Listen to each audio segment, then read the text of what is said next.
নতুন গুড়ের তেলের পিঠাটা খেতে কিন্তু ভালো লাগে। গুড়ের যে কোনো পিঠা খেতেই একটু বেশি ভালো লাগে, কারণ নতুন গুড়ের একটা ফ্লেভার আছে আর নতুন গুড়ের একটা স্বাদ থাকে, যেটা পিঠার স্বাদকে অনেক দ্বিগুণ বাড়িয়ে দেয়। আজকে আমি নতুন গুড়ের তেলের পিঠাটা তৈরি করে দেখাবো।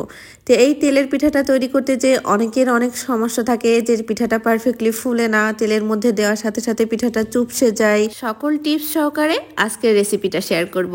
বাই দ্য ওয়ে, আমি ইলোরা থাকছি ইলোরা সহজ রেসিপি থেকে। প্রত্যেকটা রেসিপি সহজভাবে পারফেক্টভাবে উপস্থাপন করার চেষ্টা করছি। ফুল রেসিপিটা সাথে থাকবেন। পিঠা বানানোর জন্য এখানে আমি শুকনা চাউলের গুঁড়ি নিয়ে নিয়েছি 2 কাপ পরিমাণ। আর এই শুকনা চাউলের গুঁড়িটা দিয়ে আমি এই তেলের পিঠাটা তৈরি করি। চিনির পিঠাটাতেও এই সেমভাবে তৈরি করি, গুড়ের পিঠাটাও সেমভাবে তৈরি করি।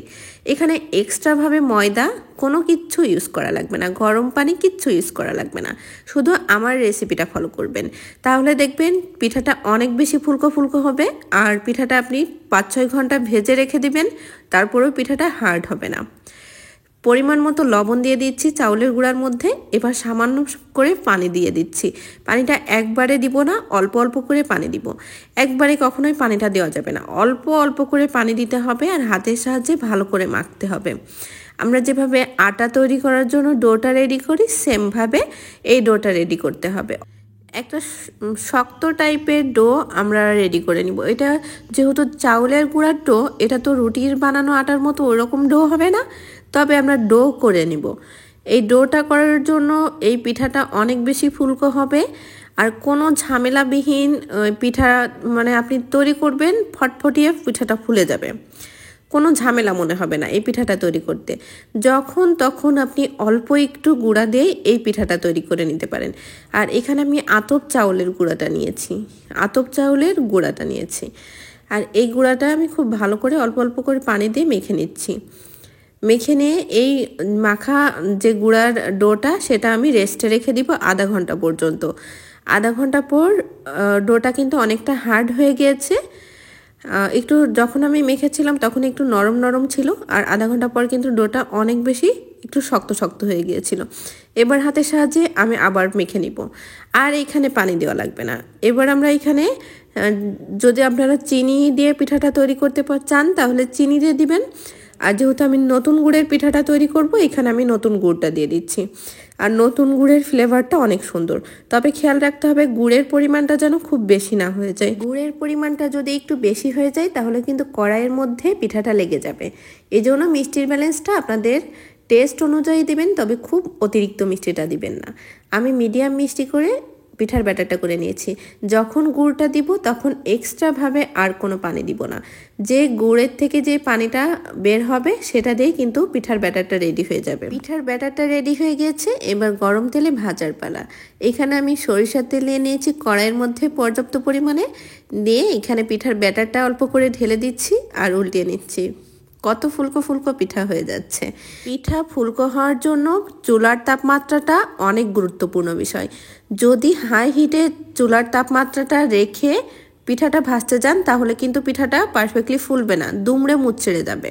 আবার যদি চুলার তাপমাত্রাটা খুবই লো হিটে রেখে পিঠাটাকে ভাজতে থাকেন তাহলে পিঠাটা ফুলতেও অনেক বেশি সময় লেগে যাবে, আর পিঠাটা একেবারে ফুলে টইটুম্বুর হবে না।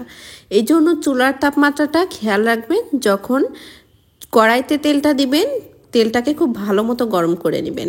গরম করে নিয়ে চুলার আঁচটা লো থেকে একটু বেশি রাখবেন, খুব বেশি না, লো থেকে একটু বেশি রেখে প্রত্যেকটা পিঠা ভেজে নেবেন। তাহলে দেখবেন পিঠাগুলো একদমই পারফেক্ট হচ্ছে। আর মিষ্টির পরিমাণ গুড়ের পিঠার ক্ষেত্রে একটু খেয়াল রাখবেন। দেখবেন যদি মিষ্টির পরিমাণটা বেশি হয়ে যায়, দেখবেন যে কড়াই থেকে নিচে লেগে যাচ্ছে পিঠাটা, তখন বুঝবেন যে আপনার পিঠার ব্যাটারে মিষ্টির পরিমাণটা বেশি হয়েছে। তখন একটু চাউলের গুঁড়াটা দিয়ে আর সামান্য একটু পানি দিয়ে পিঠার ব্যাটারটাকে আবার গুলিয়ে নেবেন। তাহলে পিঠার ব্যাটারের মিষ্টির পরিমাণটা কমে যাবে আর আপনার পিঠাটা পারফেক্ট হবে। আমি প্রত্যেকটা পিঠা একদম ফটফট করে ভেজে নিচ্ছি, আর প্রত্যেকটা পিঠা মাশাআল্লাহ অনেক বেশি ফুলকো ফুলকো হচ্ছে। আর এই পিঠার ভিতরটাও অনেক বেশি সুন্দর থাকে। আর এইভাবে পিঠা বানালে 5-6 ঘন্টা রেখে খাবেন, তারপরেও পিঠাটা কিন্তু শক্ত হবে না। অনেকে তেলের পিঠা বানাতে যে বাটি ইউজ করছেন, ময়দা ইউজ করছেন, অনেক কিছু ইউজ করছেন, গরম পানি ইউজ করছেন, কিচ্ছু লাগবে না, শুধু এই সাধারণভাবে পিঠাটা তৈরি করে দেখুন। আমার রেসিপিতে পিঠাটা তৈরি করে দেখুন, প্রত্যেকটা পিঠা অনেক বেশি ফুটবলের মতো হবে। আর এই পিঠাটা বানানো আপনার কাছ থেকে পানির মতো সহজ হবে। যে কোনো সময় এনি টাইম আপনি অল্প একটু শুকনো চাউলের গুঁড়াটা নিয়েই এই পিঠাটা বানাতে পারবেন। এত সহজ এই পিঠাটা আমার কাছে বানানো পানির মতো মনে হয়। আপনারা চাইলে এই রেসিপিতে একবার ট্রাই করতে পারেন, শুধুমাত্র চাউলের গুঁড়া।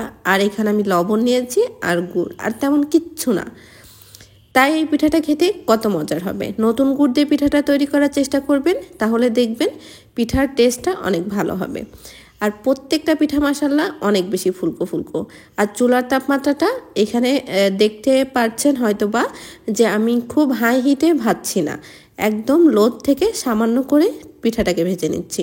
লো হিটের থেকে সামান্য একটু বেশি, একেবারে লো না আবার একেবারে হাই না, আবার মিডিয়ামও না, মিডিয়ামের থেকে সামান্য একটু কম করে আমি প্রত্যেকটা পিঠা ভেজে নিয়েছি। মনে হচ্ছে পিঠা তো না, মনে হচ্ছে যে গোল গোল রসগোল্লা, দেখতে একদম সেই ফুলকো ফুলকো টইটুম্বুর। আর মাশাল্লাহ অনেক সুন্দর হয়েছে। চাইলে এই রেসিপিতে একবার এই পোয়া পিঠা বা পাকান পিঠা বা তেলের পিঠাটা ট্রাই করবেন। প্রতিদিন রাত 8টার দিকে আমার চ্যানেলে নতুন রেসিপি নিয়ে আসছি। আর চ্যানেলটা সাবস্ক্রাইব করে অবশ্যই রাত 8টার পরে রেসিপি দেখবেন। আমার চ্যানেলের নাম ইলোরা সহজ রেসিপি, আমার ফেসবুক পেজ ইলোরা আক্তার। দুইটারই সাথে থাকবেন, পাশে থাকবেন। আর রেসিপিগুলো ভালো লাগলে অবশ্যই ফ্রেন্ডস অ্যান্ড ফ্যামিলির সাথে রেসিপিগুলো শেয়ার করবেন। আর এই শীতের সিজনে থাকছে দারুণ পিঠার রেসিপি। চ্যানেলে অনেক রকম পিঠার রেসিপি আছে, চাইলে দেখে আসতে পারেন। আজকের মতো আমি ইলোরা সহজ রেসিপি থেকে বিদায় নিয়ে নিচ্ছি। সবাই ভালো থাকবেন, সুস্থ থাকবেন। আল্লাহ হাফেজ।